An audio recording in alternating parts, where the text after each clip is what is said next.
mga kababayan, ma'am sir, this is Jam, the Filipino channel lang niya pong lingkod. So today is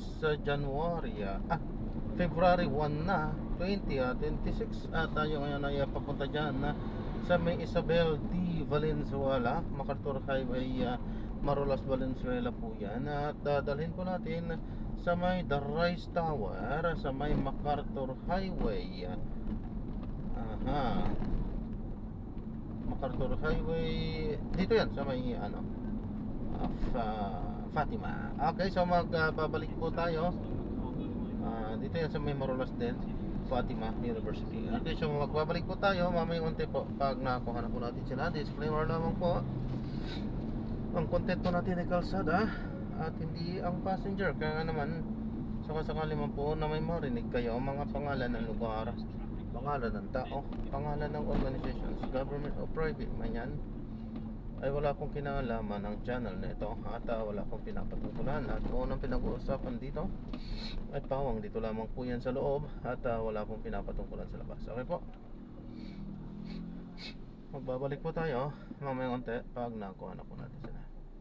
Samantala, makinig tayo ng mga nagbabagong balita at mga talakayan habang tayo ay papunta doon sa ating pick-up area.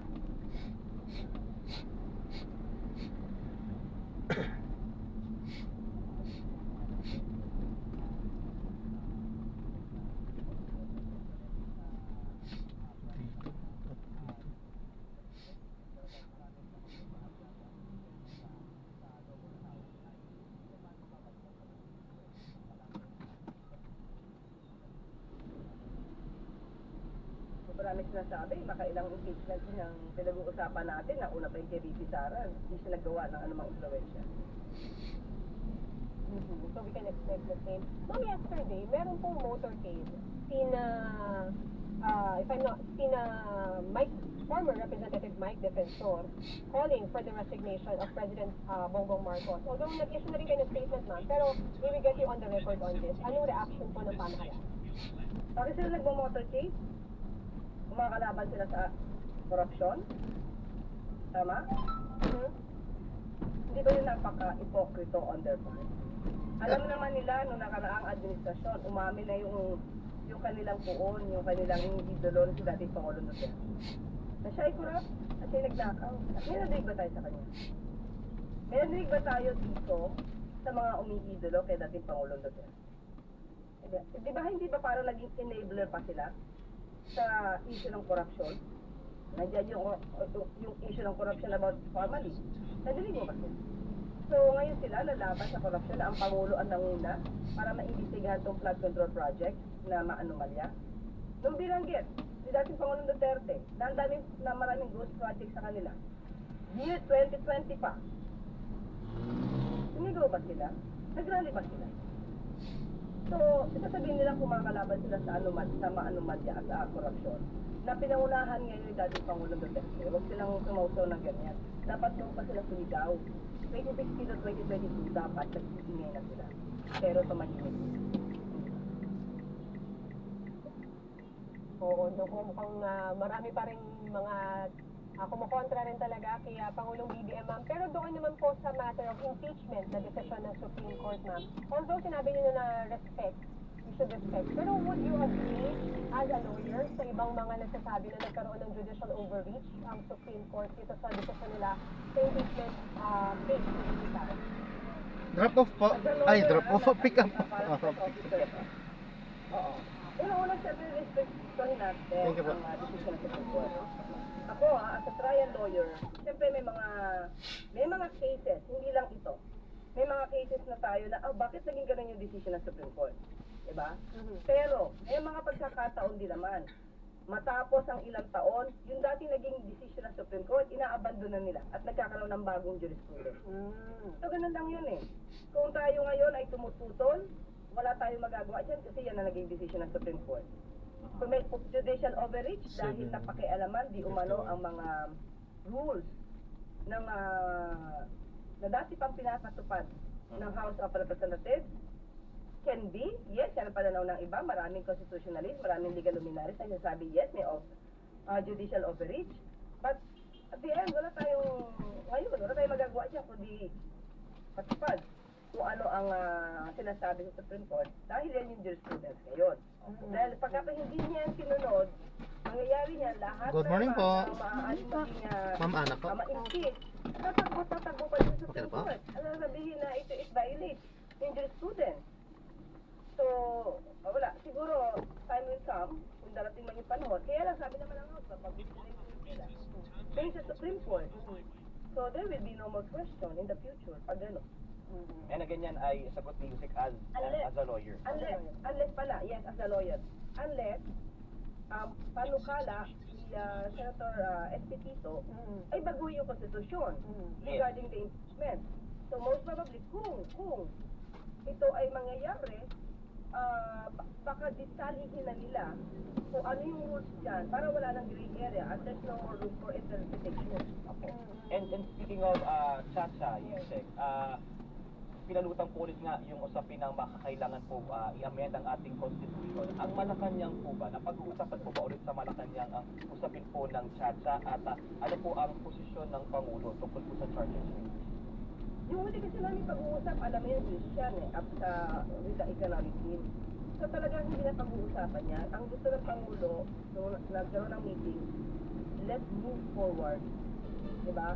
Yung mga usapin ng flood control project, hayaan na natin ito sa mga investigating bodies. Hayaan na natin sa Sandigan Bayan at Korte ito kumandar. Pero on the part of the executive, mag-move forward ang executive para sa pagtrabaho, programa at para sa ekonomiya. Tuloy-tuloy na kami. Tuloy-tuloy na ang Pangulo sa para maiangat sa ekonomiya. Pero Masyadot na apekto ang ekonomiya ng mga usapin ng flood control project. So, on his part, he has done everything. So, hayaan na natin ang korte dyan. Hayaan na natin ang investigative bodies pagpatuloy ng pag-iisip. on the Chacha, ma'am, sabi ni Soto, possible na aside from yung impeachment, kaklarify nila, baka may magalaw na rin na economic provisions kasi matagal na rin naman pinag-uusapan yan. So will that help, ma'am, considering na priority ng Pangulo yung economy na? Nung una, Ito pa, no? nakita ko naman nung unang taon ng Pangulo. Hindi na papasa. siya pabor sa chat. Sige po, ma'am. Siya pabor dyan. Dahil, Ingat po, ma'am. God bless sabi niya po. may paraan para Salamat po. maayos ang Double check baka may ekonomiya naiwan. without amending the Constitution. Sige po. Yun yung God una bless niyang po. pananaw. Thank you. After a year, malamang may sinasabi sa kanya na kailangan ko the economic provisions na ma-change. So sabi niya, Ay, ayan, okay, so na-drop na natin sila. Maraming salamat po sa panonood. Hanggang sa muli po. Ingat. God bless. Paalam po. Wala akong alam kung meron siyang pagbabago sa kanyang pwedeng ideya, no? O pwedeng kanyang i-suggest kung magkakaroon ng constitutional change. Pero wala kasi napag-usapan. So ngayon wala talaga napag-usapan. Okay. At ma'am, panghuli na lang sa akin. On the issue naman of Zaldico, ma'am, kasi Malacanang is in coordination also with DILG. Yes. At si DILG Secretary John V. Tremulya, sabi niya last week na nilipad siya in light of yung paglabas ng document from the Supreme Court na nagsasabing nagpakita si Zaldico sa Sweden. May any update ba kayo, ma'am, sa DILG on the whereabouts of former Congressman Ko? Wala pa. Nung Friday, itinatanong ko din, naghihingi ako ng update. Pero kung ano lang yung huling sinabi ni Secretary John Vic, doon lang muna tayo magre-rely. But still, patuloy pa rin naman po ang DILG at ang iba nating law enforcement agencies para po mapauwi. Isaldi ko dito sa bansa. Apo, and sa akin ma'am, last na lang po, higit 1 week na Kahit rin hindi po. pala, so okay lang, wala pang limit. Nakahigit isa. Ituloy natin. Ma'am, I think si Sir Danny Buenafe gustong ito na yan sa susunod na program. Pero ma'am, nakahigit. The problem with Sir Danny, like 10:30 siya ng umaga, di ba? Opo, pag weekdays. Opo. Pero pag after namin si Sir Danny.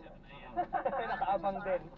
Pero ma'am, kasi more than 1 week na nakapagpahinga ang Pangulo nung siya po ay na-diagnose ng diverticulitis. Coming this week, can we expect him ba na lalabas na po ng balance for outside Malacanang activities? Tignan natin na Christian kasi wala pa sa akin yung schedule kung saan yung pinaka-sulat labas pa siya. So, siguro mamaya or by tomorrow. Oh yeah, siguro by mamaya, by the afternoon. Apo. I can say baka malaman ko na yung mga sketch. And based po sa mga na ipaparating po na info sa inyo, kamusta po ang observation so far Ay. po ng kanyang medical Ayan, so na-drop na natin sila. Maraming salamat po. God bless. Paalam po.